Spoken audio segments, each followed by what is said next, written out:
If you'd like to make your NFL games a little more interesting, you've come to the right place. It's the Even Money Podcast with Ross Tucker and Steve Fezzik. Yeah, Vegas, baby, Vegas. It is the Even Money Podcast presented by DraftKings Sportsbook, and it is playoff time in the National Football League. I'm Ross Tucker, former NFL offensive lineman, 5 teams, 7 years, classic journeyman, as they say. Hit me up on social media. I got 2 games this weekend, actually. I will be in Buffalo Saturday night for the Bills and the Patriots. I'll be in the booth for that one. Steve Tasker on the sideline. And then Monday night, I will hit up my last NFL stadium that I've yet to be at in person, SoFi Stadium. On the sideline, Kurt Warner will be in the booth for the Rams and the Cardinals. Looking forward to both of those games. Check me out on social media at Ross Tucker NFL. That way you can see the press box food for both those games, among other things. You can always check us out at Ross Tucker Pod to see the highlight clips of all the other shows like the College Draft, Fantasy Feast, Business of Sports, and of course, the daily Ross Tucker Football Podcast. You can also check us out on YouTube, youtube.com/Ross Tucker NFL. And by us, I mean me and the star of this show, the great Steve Fezzik, the one and only at Fezzik Sports on Twitter, the only 2-time winner of the Super Bowl of professional football gambling, the Super Contest at the Westgate. Did I hear, by the way, Steve, that you got second place this year? Not in the Super Contest, but in another one of the tournaments, if you will. So think about like the World Series of Poker. There's the main event. That's the Super Contest. And then there's other gambling, sports betting contests, which would be like smaller events in the World Series of Poker. Here's my season win card. Green are winners, red are losers, pink are ties. 22, 7, and 3. Second place, $200. Got me $6,500. Thank you. Wow. We'll take it. $200 buy-in got you $6,500? Gotta love these big multiplayer tournaments, big payouts. 22, 7, and 1. And that got second? Somebody was better than that? Somebody was. Congratulations to them. You know what? I had the Raiders under, and that was the tiebreaker team. And I predicted only 6 wins for the Raiders, so I had no tie breaks whatsoever. Got it. Speaking of the Raiders, I'm upset we weren't able to get together when I was in Vegas. I think I was awake in Vegas for like 12 hours between when I landed after the FCS championship, went to bed, and then got up, watched football, did the game, and I barely made my red eye, Steve. That game going to overtime was not good. Literally my hamstrings hurt today from running from Allegiant Stadium to the Delano to the Uber through the airport. I don't run. I never run. It's like my hamstrings hurt, but I made it and recorded the Ross Tucker Football Podcast during my layover in Charlotte after sleeping like 2 hours on the red eye. But nobody cares about that. They care about our picks. Although, speaking of our picks, Steve, how about the fact that my dudes over at DraftKings are letting me boost some stuff now? They got Georgia to -2.5 plus 100 last night because I told them I liked Georgia, and that was awesome. And I know a lot of people took advantage of that because it was what? There was some place where it was still -3, but even if it was -2.5, it was still -110, right? Yeah, it was awesome. Most players could play it for $25. Some players have their accounts restricted, so it's a smaller amount. You know, my buddy Anthony Curtis runs the Las Vegas Advisor, and he has this amazing coupon book, if you will. And people make money gambling every year with it. Why? Because of the Ross Tucker Boost type of coupons. Let's think about this. You should be laying -2.5, like -$1.30, and you're getting it at even money. So if you would have wagered $25, you would have won, gotten back less than 20 on Georgia. Here, getting back $25. It's like a coupon that pays an extra $5 or $6. Sounds totally trivial. You do those all year long. They add up, Ross. Right. It's like anything else, right? We're dealing in margins here. It's like Belichick. Any little edge you can get, you get, and you stack little edge, little edge, little edge, little edge, little edge, little edge, and it becomes a big edge. Speaking of that, we got to get to the wild card games, but let's start with week 18. Steve, it was a great week. And in fact, it was almost a perfect week. The only team that blew it, which is hard to believe, was the Jets getting 16.5. That was my only loss. I was up 9 for the week. So I finished the regular season back in black, up 7 units. You were excuse me. You were up 5 units, Steve. So you finished the regular season up 58 units, which is incredible, obviously. But it's nice that we're both in black. Nice that we're heading into the postseason that way. Just to go over it like we always do, we both leaned Broncos. That was a real good lean because it finished up 28-24. I guess I leaned to the over as well, and that hit pretty easily also. Then Cowboys, Eagles. I just had a slight lean to the Eagles, not knowing who they would play, but thinking Minshew could keep it close. They didn't play anybody, 51-26. We both leaned Jags, Steve, getting the 15 points, and they win outright by 15. That's got to be one of the bigger swings I've heard of, a 30-point swing. Yeah, normally when you have an upset like that, it's because of a team looking past their opponent. That wasn't the case here. I mean, Indy had everything to play for. Really amazing. And it set up, after Pittsburgh won, a tremendous or unique situation on your game in Vegas. We'll talk about that shortly. Oh, man. Yeah, we will. All right. Steelers, Ravens. I had the Steelers getting 5.5. They won outright, 2 units. You leaned to the Steelers. Texans, Titans. I only put 1 unit on the Texans, getting 10.5. They lost by 3. Another winner. Then we get to Bengals, Browns. The Browns, when we talked last Tuesday, the Browns were getting 3 points. What was that? What was it by the time kick happened? Cleveland was laying 6 points at close. And, you know, if you watch the end of that Bengals-Kansas City game, Burrow, my leg, I can't feel my leg. It was not a shocker that Burrow chose not to play. So that was just an outstanding play. And then after Kansas City won on top of it, you know what? This game, Bengals couldn't get the number 1 seed anymore. And it showed they were a no-show at Cleveland. So we essentially got our listeners 9 points of closing line value. So it's one of the reasons why I highly recommend you listen or watch this show as soon as we post it, which is usually, 2:35-ish p.m. Eastern time, 11:35 a.m. Pacific time is usually when we post it on Tuesdays. Anyway, we both had the Browns getting the 3 points for 2 units. They won, of course, outright by 5. Then we go Washington and the Giants. You leaned Giants, Steve. I went with Washington laying the 6.5 because the Giants are an absolute joke. I mean, did you see, Steve, the quarterback sneak, back-to-back quarterback sneaks from their own 4-yard line on 2nd and 3rd and long? I did.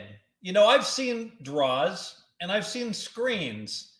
Never seen a quarterback sneak on a 3rd and 8 from your own 4 in a competitive game.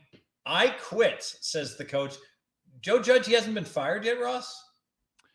No, and I'm convinced it's like a George Costanza from Seinfeld. Like, he's done 3 or 4 things the last couple weeks that it's almost as if you would only do that if you were trying to get fired.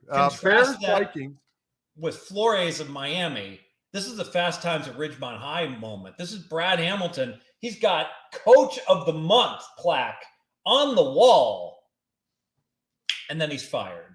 Incredible. That is crazy. Bears, Vikings, we had nothing. Packers, Lions, nothing, because I didn't think Goff was going to play, and then he did. I would have taken the Lions if I knew that. Jets, Bills, already referenced it. Just an absolute killer. Just a killer. I mean, that game was close the whole game. Somehow the Jets didn't cover. I lost 2 units there. I would have had an epic week. I would have been up 13 units for the week if it wasn't for that. Patriots Dolphins was our second of 3 best bets. You put 3 units on it, which is basically like locking it up when you do that. I had 2 units on it. Dolphins were getting 7, Steve. They win by 9. The line never made sense. It didn't to me. By the way, this was my AFC game of the year. I just could not understand how a team, the Dolphins, that were 7-1, playing for a winning record, and they were dissing these guys like they wouldn't care at all for a game against the Patriots. Miami brought it, and there's just not that much separation. These two teams, Patriots are better, and the Patriots always stink in the heat and humidity down in Miami, and it showed. Then we've got Niners, Rams. We both leaned Niners getting 4. Should have rolled with it. They won outright. There was uncertainty regarding their quarterback, whether it would be Jimmy G or Trey Lance. Panthers, Bucks. I leaned Bucks laying the 8. They end up pulling away in that one. Seahawks, Cardinals. We had nothing. Saints, Falcons. I leaned Falcons getting the 4.5. You took the under in that one, Steve. I forgot that. You had 2 units on the under. Saints, Falcons, under 40. They put 49 points up. I'm a little surprised that the Saints got 30 points on the board. I am a Dumbo. Week 17, now week 18, last week in the NFL historically has been a great over week. So I'm reaching into a subset with more black marbles than white marbles, trying to pull out the white one with an under. Shocker. It's a dark marble. I lose. Raiders, Chargers, Sunday night. We both liked the Raiders. It was a best bet. We went 3-0 on our best bets. By the way, side note, we are 35-17-1 on our best bets, a 66% strike rate on the best bets. The Raiders obviously won the game outright, 35-32. Obviously, Steve, I know you have takes. I know you have thoughts. Go for it. Sure. So this game illustrates why no one knows what they're doing betting. All right. They just don't know what they're doing. The Sharks know what they're doing. So they bet the tie, parlayed to Jacksonville. The idea being, this could be a game where if Jacksonville wins, we're going to have a situation where both teams might need to tie to make the playoffs. That unfolds. So what happens, there are books that put, will the game end in a tie? Normally it pays about 60, 70-1. People correctly bet the 60 and 70-1. That's fine.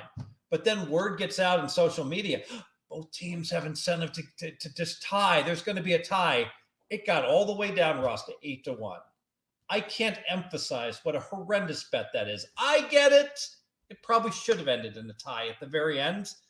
That, regardless of that, it took a confluence of crazy events to just get to overtime.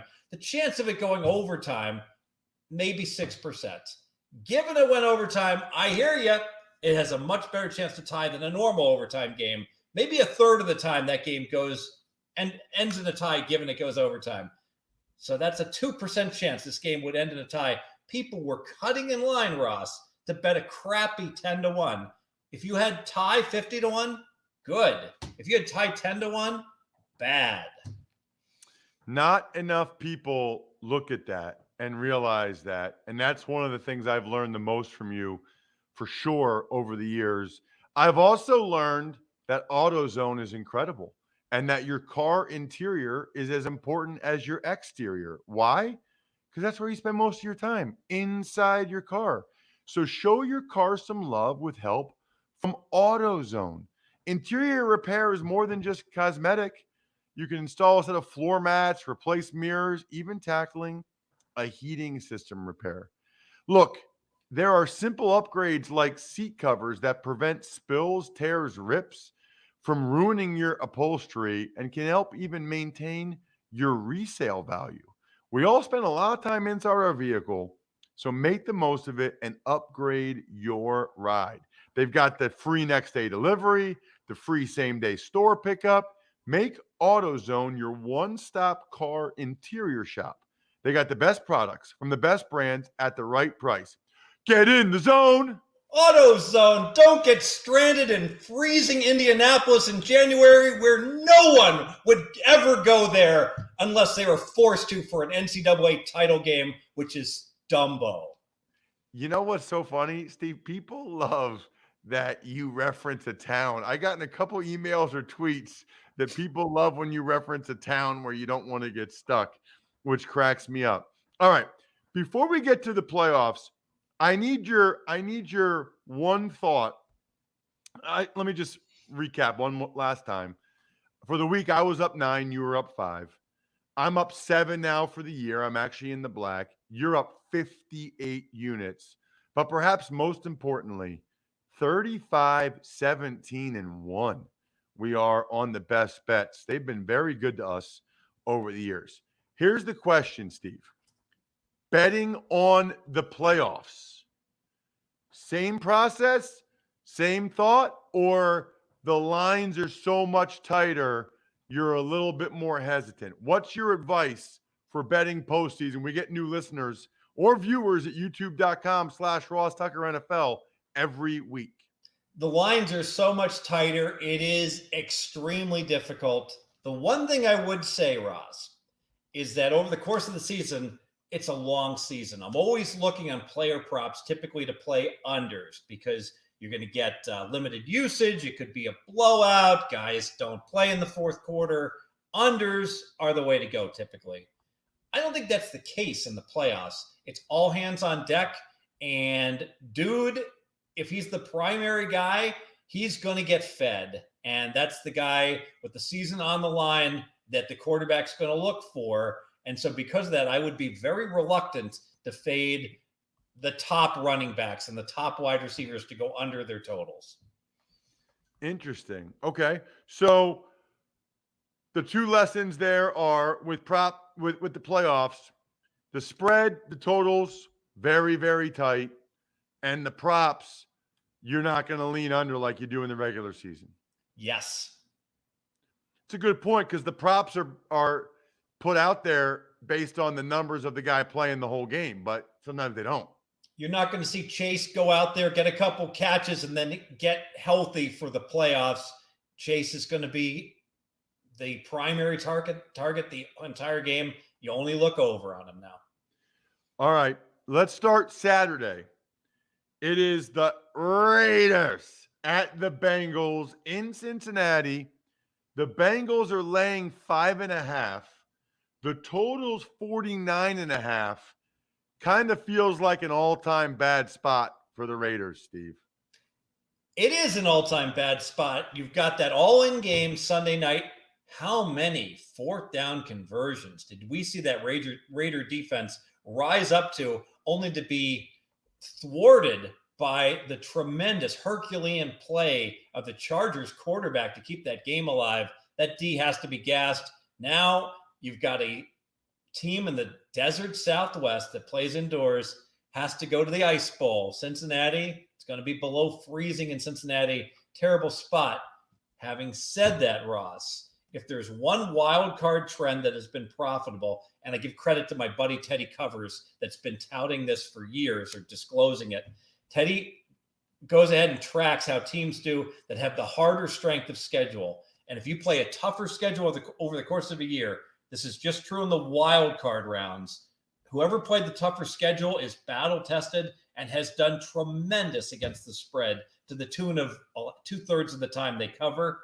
The Raiders played a very difficult schedule. The Bengals played an easy schedule. I do not go against that trend, so I have to pass this game.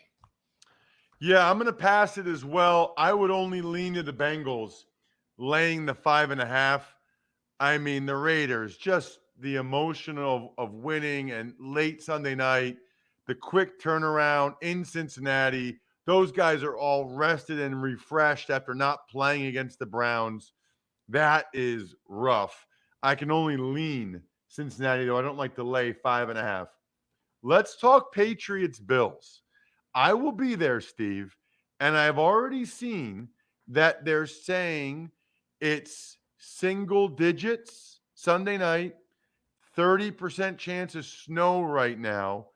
Not a lot of wind so far. The Bills are laying 3.5. The total's 42.5. Is the weather actionable at all in your mind, Steve?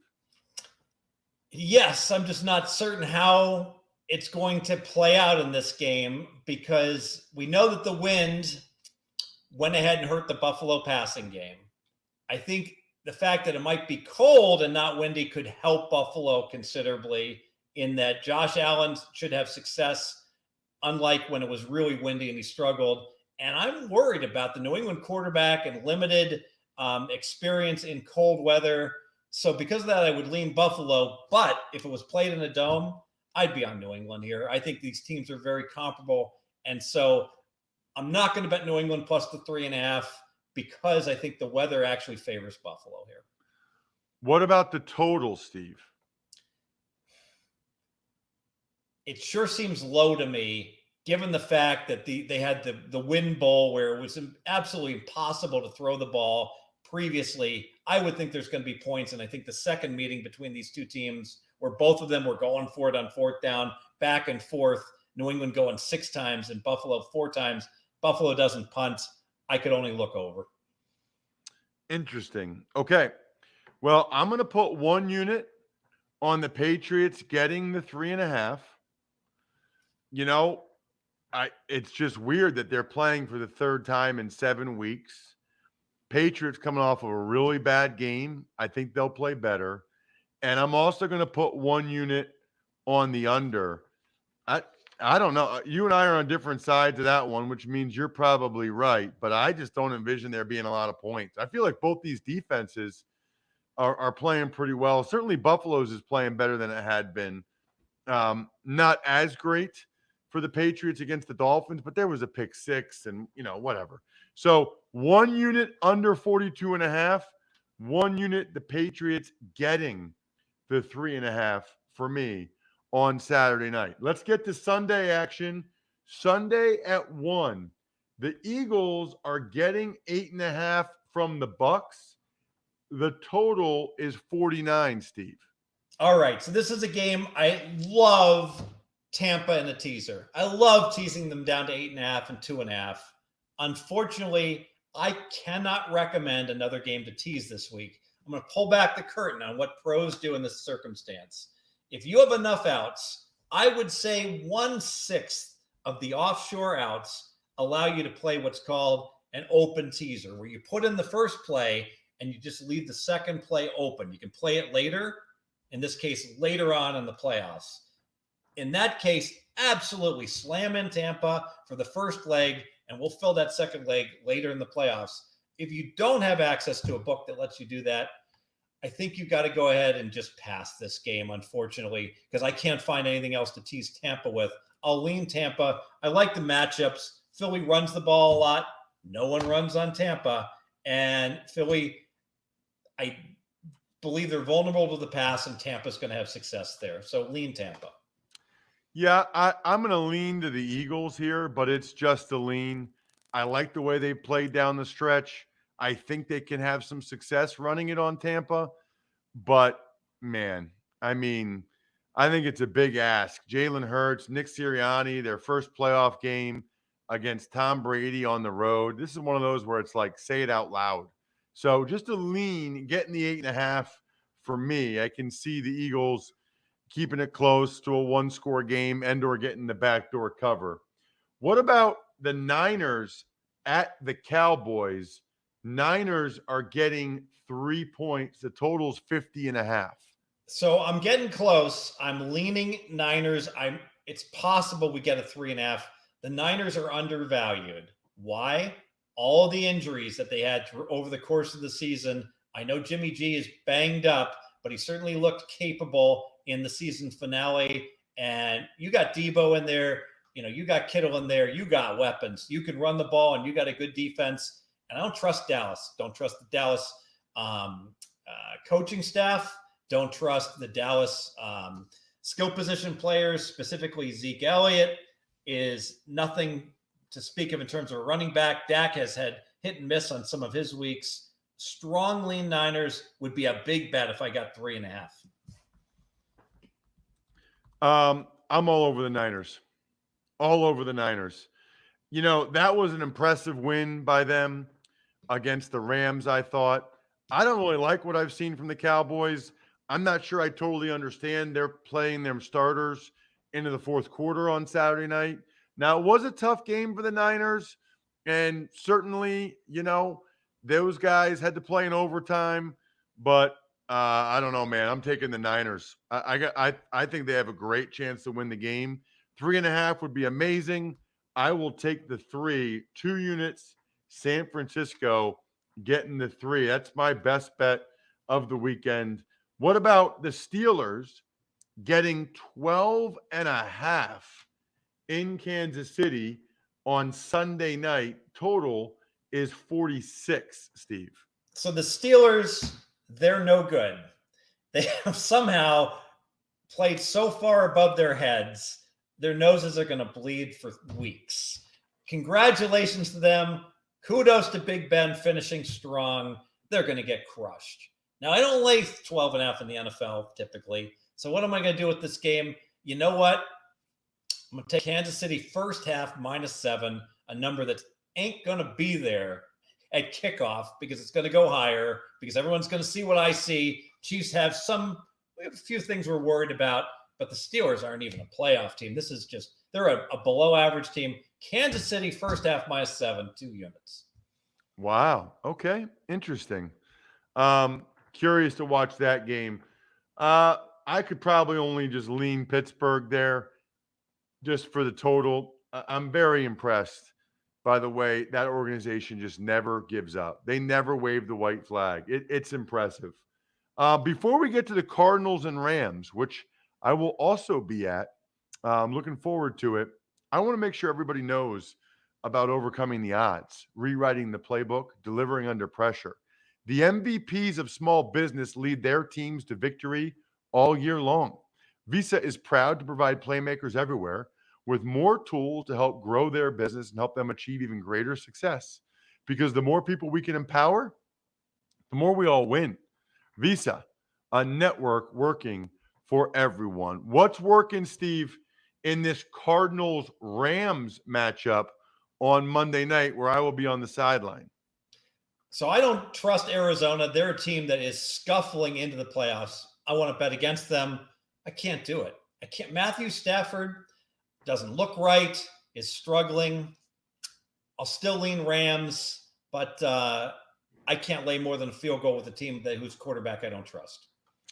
Yeah, I typically love getting 3.5. And maybe they're trapping me into it, Steve, but I just feel like when I'm getting 3.5, I would never lay 3.5. And I feel like getting 3.5, they're telling you it's a pretty close game and you're getting more than a field goal. I'm putting 1 unit on Arizona. I don't love them or have a lot of faith in them either. But they, we talked about this before, right? I think it's kind of a toss-up game. And so there's a decent chance they win. Even if they lose, pretty decent chance they lose by 1, 2, or 3. 1 unit, Arizona, plus 3.5 for me. That'll do it for this week's Even Money podcast. Remember, we are, number 1, kicking some serious you-know-what, and number 2, year-round. So start to give us some email questions you specifically have for Steve regarding VIG or strategies or whatever.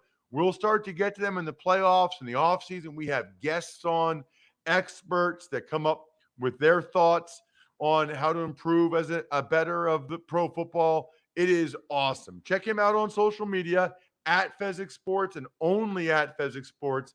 I am at Ross Tucker NFL. We're at Ross Tucker Pod. Good luck, everybody. Hope you guys win some money. Thanks for listening to the Even Money Podcast. Make sure to also subscribe to the Ross Tucker Football Podcast, the Fantasy Feast, Business of Sports, and the College Draft. All available at Apple Podcasts, rosstucker.com, or wherever podcasts can be found. A lot of times on the show, I mentioned DraftKings. Here's what you need to know. You got to be 21 or older, New Jersey, Indiana, or Pennsylvania only. New customers only. Restrictions apply. See DraftKings.com/sportsbook for details. Gambling problem, call 1-800-GAMBLER, or in Indiana, 1-800-9-WITH-IT. By the way, if what I was talking about included a deposit bonus, doesn't always, sometimes it does. Deposit bonus requires 25 times playthrough, and deposit bonuses are paid out in site credit.